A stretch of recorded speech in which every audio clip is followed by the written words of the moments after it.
Hello everyone, welcome to Nimbus online platform. आज हम इस वीडियो में एक बहुत ही इंपॉर्टेंट टॉपिक डिस्कस करने जा रहे हैं और वो है H S prelims paper 2, that is C set. जैसे आप सबको पता है कि एच एस प्रीलिम्स का एग्ज़ाम जो है वो 23 जुलाई को शेड्यूल हुआ है और आई होप आप सबकी तैयारी बहुत अच्छी चल रही होगी।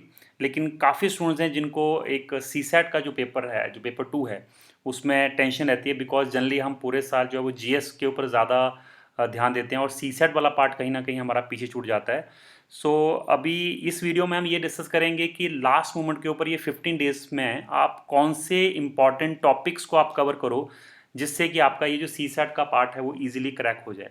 और ये जो टॉपिक्स हैं वो हमें पता लगेंगे, हम जो प्रीवियस ईयर पेपर्स हैं उनको एनालाइज करके ये देखेंगे कि कौन से ऐसे टॉपिक्स हैं जहाँ से एक फिक्स पैटर्न के ऊपर क्वेश्चंस जो हैं वो हर साल पूछे जा रहे हैं, ताकि हम सिर्फ उन्हीं टॉपिक्स के ऊपर ज़्यादा ध्यान दें जहाँ से मैक्सिमम नंबर ऑफ क्वेश्चंस जो है वो पूछे जा रहे हैं। सो अभी इस वीडियो में हम आगे डिस्कस करेंगे, तो चलिए स्टार्ट करते हैं। सबसे पहले तो आप सबको पता है कि जो सी सेट का पेपर है उसके अंदर 3 सेक्शंस होते हैं, जिसमें एक तो क्वांटिटेटिव एप्टीट्यूड, दूसरा रीजनिंग और तीसरा इंग्लिश लैंग्वेज के ऊपर जो क्वेश्चंस आते हैं। सो अगर हम क्वांटिटेटिव एप्टीट्यूड की बात करें तो 2020 में 31 क्वेश्चंस पूछे गए थे और 2021 में 25 क्वेश्चन पूछे गए थे। मैंने इस पूरी वीडियो में 2020 और 21 को ही एनालाइज करके टॉपिक्स के बारे में यहाँ पे आपको लेके आया हूँ, क्योंकि उससे पहले के जितने भी सी सेट्स थे उनका जो पैटर्न था वो कुछ डिफरेंट था और लास्ट 2 ईयर्स से जो आपका सी सेट का एग्ज़ाम आ रहा है उसका पैटर्न जो है वो एक फिक्स पैटर्न चल रहा है और काफ़ी हद तक ये यूपीएससी के पैटर्न के ऊपर जो है वो आपका कुछ पार्ट जो है वो यूपीएससी के पैटर्न के ऊपर ये पूछा जा रहा है। तो इसीलिए ये ज़रूरी हो जाता है कि जो 2 साल के अंदर जो आपसे पूछा गया है पिछले 2 साल में, वही पैटर्न जो है वो मोस्ट लाइकली आपसे इस साल भी पूछा जा सकता है। इसीलिए हम ये 2 साल के जो टॉपिक्स हैं उन्हीं को हम एनालाइज करेंगे और वहीं से हम ये ड्रा आउट करने की कोशिश करेंगे कि कौन से वो टॉपिक्स हैं जहाँ से क्वेश्चन जो है वो ज़्यादा पूछे जा रहे हैं। तो आपका रीजनिंग का जो सेक्शन है उसमें से 44 क्वेश्चन आए हैं 2020 में और 38 क्वेश्चन आए हैं 2021 में। और अगर हम इंग्लिश की बात करें तो 25 क्वेश्चंस आए हैं आपके 2020 में और 21 में आपके आए हैं 27 क्वेश्चंस। तो अगर इस एनालिसिस को और हम ध्यान से देखें तो जो रीजनिंग का सेक्शन है वहाँ पे सबसे ज़्यादा क्वेश्चन यानी कि आपसे पूछे जा रहे हैं और अराउंड 35 to 40 क्वेश्चन जो हैं वो आपसे रीजनिंग के पूछे गए हैं। और अगर हम क्वांट और इंग्लिश की बात करें तो इसमें दोनों में ही अराउंड 25 to 30 क्वेश्चन जो हैं वो आपसे दोनों में से पूछे गए हैं। हालांकि ये पॉसिबिलिटी भी है कि इस बार जो है वो हो सकता है क्वांट से ज़्यादा क्वेश्चन पूछ लिए जाएं, बिकॉज यूपीएससी में इस बार क्वांट से अराउंड 40 क्वेश्चन जो थे वो पूछे गए थे। तो फिर भी हम इनमें से जो इंपॉर्टेंट टॉपिक्स हैं उनको हम कवर अप करने की कोशिश करेंगे। तो अब रीजनिंग का सेक्शन जहाँ से आपके सबसे ज़्यादा क्वेश्चन पूछे गए हैं पिछले 2 साल में, उसको अगर हम ध्यान से देखें तो एक एनालिटिकल रीजनिंग का एक टॉपिक है जहाँ से आपके दोनों सालों में ज़्यादा क्वेश्चन पूछे गए हैं। दैट इज़ 21 क्वेश्चन आपसे पूछे गए हैं 2020 में और 21 में आपसे 17 क्वेश्चन पूछे गए हैं। और इसमें जो पैटर्न है इसमें भी आपको अगर मैं बताऊं तो इसमें सेट्स में क्वेश्चन आ रहा है। सेट्स में क्वेश्चन का मतलब आपको डायरेक्शंस दी होंगी और उसके नीचे आपके 4 to 5 क्वेश्चंस आपके एक सेट में पूछे जाएंगे। तो इस तरह के आपके 4 या 5 सेट जो है वो आपसे पूछे जा रहे हैं। उसके बाद अगर हम सेकंड नंबर पे बात करें तो डिसीजन मेकिंग एक ऐसा टॉपिक है जहाँ से ज़्यादा क्वेश्चन आए। अगर आप देखेंगे 2020 में 12 क्वेश्चन आए हुए हैं और 21 में जो 13 क्वेश्चन आए हुए हैं। और ये एक ऐसा एरिया है जहाँ से अगर आप थोड़ा सा इसको प्रैक्टिस कर लो तो ये जो सारे के सारे क्वेश्चन जो हैं वो आपके ठीक हो सकते हैं।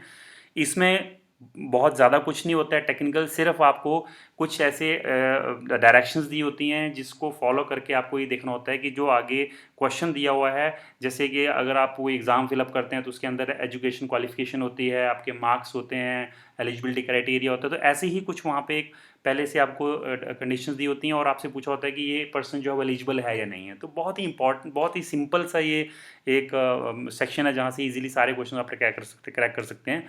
और उसके बाद ब्लड रिलेशन एक ऐसा टॉपिक है जहाँ से हर साल कंटिन्यूसली आपसे क्वेश्चन पूछे जाते हैं अगर हम 2020 में देखें तो इसमें 4 क्वेश्चन पूछे गए हैं और 2021 में आपसे एक क्वेश्चन पूछा गया है।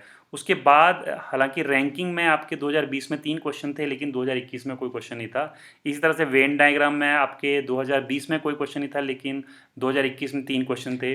आपका डायरेक्शन सेंस, इसमें 2020 में 2 क्वेश्चन थे और 21 में कोई भी क्वेश्चन नहीं था, लेकिन फिर भी ये एक ऐसा टॉपिक है जिसको आपको छोड़ के नहीं जाना है। ये बहुत ईजी टॉपिक और यहाँ से क्वेश्चन हमेशा ही बनता है। इस तरह से कोडिंग डिकोडिंग अगर देखें 2020 में कोई क्वेश्चन नहीं आया, लेकिन 2021 में 2 क्वेश्चन है। और अगेन ये भी एक ऐसा टॉपिक है जिसको आपको छोड़ के नहीं जाना है।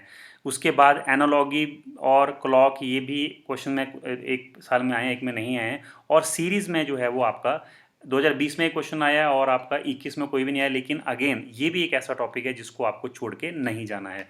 तो अगर हम कुल मिला के बात करें तो ये जो 7 टॉपिक जिनके ऊपर मैंने सर्कल किया है, analytical reasoning, decision making, blood relation, ranking, direction sense, coding decoding और सीरीज, अगर आप ये 7 टॉपिक्स करके जाते हैं तो अराउंड 70 to 80% जो क्वेश्चंस आपके रीजनिंग में से आएंगे वो आपके आराम से कवर अप हो जाएंगे। और अगर इसमें आप एक्यूरेसी, अगर आप 80% की एक्यूरेसी भी लेके चलते हैं तो आपका जो CSAT का पार्ट है वो तो यहीं से आपका कवर अप किया जा सकता है, अगर इतने नंबर ऑफ क्वेश्चंस इस बार भी पूछे जाते हैं तो। उसके बाद अगर हम नेक्स्ट बात करें क्वांटिटेटिव एप्टीट्यूड की, तो सबसे ज़्यादा वेटेज अगर आप देखेंगे तो डाटा इंटरप्रिटेशन की है।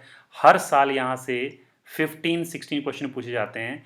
2020 में 16 क्वेश्चन थे और 2021 में 13 क्वेश्चन थे, और इससे पहले भी हर साल जो है वो यहाँ से 15 क्वेश्चन हमेशा ही पूछे जाते हैं। उसके बाद जो दूसरा इमर्जिंग टॉपिक रहा है वो है LCM, HCF और नंबर सिस्टम। और अभी जैसे हम यूपीएससी की बात भी कर रहे थे, तो यूपीएससी में अराउंड 10 to 15 क्वेश्चन जो थे वो आपके इसी टॉपिक से थे, that is number system and LCM and HCF। तो यहाँ पे भी अगर आप देखो तो 2020 में 4 क्वेश्चन आपके यहाँ से थे और 2021 में 3 क्वेश्चन यहाँ से थे। तो आप देख सकते हैं कितना इंपॉर्टेंट टॉपिक है ये। उसके बाद आप फ्रैक्शंस और रेशियो प्रोपोर्शन में से 2020 में 2 क्वेश्चन थे और 21 में आपके 3 क्वेश्चन थे। स्पीड टाइम एंड डिस्टेंस अगर आप देखें तो 2 क्वेश्चन आपके 20 में थे और 2 ही क्वेश्चन आपके 21 में थे। प्रॉफिट एंड लॉस, यहाँ से आपका एक क्वेश्चन 2020 में था और 2 क्वेश्चन आपके 2021 में थे। मैंसुरेशन के आपका 2 क्वेश्चन जो थे वो 20 में थे और 21 में कोई भी क्वेश्चन नहीं था। और सिंपल इंटरेस्ट और कंपाउंडर्स, यहाँ से एक क्वेश्चन आपका 2020 में आया था और एक क्वेश्चन आपका 2021 में आया था। और टाइम एंड वर्क अगर हम देखें तो 2020 में एक क्वेश्चन था, 21 में कोई भी क्वेश्चन नहीं था। और इस तरह से आपका एवरेज है। अब अगर इसमें से हम बात करें कि कौन से टॉपिक्स हैं जो आप करके जाएंगे, तो अगर आप इन 5 टॉपिक्स को अगर आप ध्यान से देखो तो आपके जो मेजर क्वेश्चंस हैं क्वांट में से वो इन्हीं 5 टॉपिक से आए हुए हैं। इसमें मैं 2 टॉपिक्स ऐड करना चाहूँगा क्योंकि ये बहुत बेसिक टॉपिक है, इनको बिना किए आप वैसे भी बाकी टॉपिक्स करना आपके लिए पॉसिबल नहीं हो पाएगा। तो पहला टॉपिक है परसेंटेज और दूसरा टॉपिक है आपका एवरेज। तो एवरेज, हालांकि इसमें काफ़ी कम क्वेश्चंस यहाँ आपको देखने को मिल रहे हैं, लेकिन ये जो आपका डाटा इंटरप्रिटेशन है या स्पीड टाइम डिस्टेंस है या आपका LCM है, वहाँ पे भी आपको कहीं ना कहीं ये जो परसेंटेज है और एवरेज है इसके आपको जो बेसिक्स हैं वो आपको करने पड़ेंगे। तो इसलिए आपको इन 2 टॉपिक्स को करके ही जाना है। तो कुल मिला के अगर हम बात करें तो data interpretation, number system, LCM, fraction, आपका एवरेज और profit and loss, speed time distance and time and work, इनको अगर आप करके जाएंगे तो कुल मिला के आपके ये 7 या 8 टॉपिक बनते हैं।